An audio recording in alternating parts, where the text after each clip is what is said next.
I'm just sat here waiting for a Muslim man that I met the other day to talk about Jesus some more with him. But one of the things he said to me yesterday was he doesn't believe in the Bible because the New Testament contradicts the Old Testament. And obviously I explained to him that in the Quran it states that Allah actually wrote the Old and the New Testament, and that the Quran actually contradicts the Bible. And it says that Allah's word cannot be changed, and yet Muslims often argue that the Bible has been changed. That's just the very beginning of the contradictions. But it just got me thinking. I've made a video on this before. The reason why Christians have differing views on the Bible and interpret the Bible differently is for a variety of different reasons. The main one obviously being deception.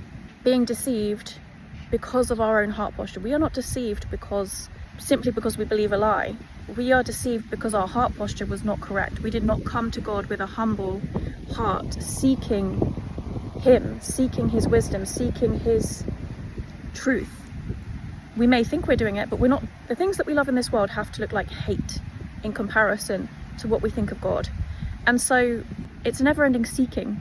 It's a never-ending learning and understanding of who God is and why we can trust Him and why He is holy and what He expects from us and how to be a good servant.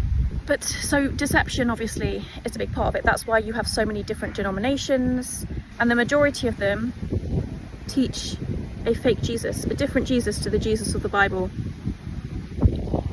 So they're actually worshipping other gods. They're not worshipping Jesus because they worship a different Jesus. The other reason, and again, the majority of Christians are not truly following Jesus, is because a lot of people don't read their Bibles. Because people don't read their Bible and they think that they know Jesus because they read a prayer, or because they've gone to a couple of sermons, or because someone preached the good news to them. Because of that, they believe that they know Jesus and that they have a relationship with Jesus.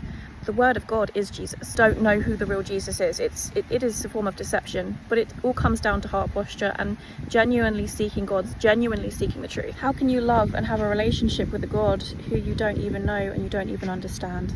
The third reason, I believe, is because God tells us in His word that He tests us. He tests us in many different ways. Two reasons. First of all is to check our heart posture. The second reason is because He wants to grow our faith. So He grows our faith through tests, through trials and tribulations. The messages of the gospel that lead to salvation, we should agree on those things. That's the basis of following Jesus. But I believe He allows us to have different beliefs on things that do not affect salvation, because He wants to test, are we going to obey His laws, which include loving one another? Does that mean you should argue over that? Does that mean that you're not both following Jesus? And the majority of times, the answer is no.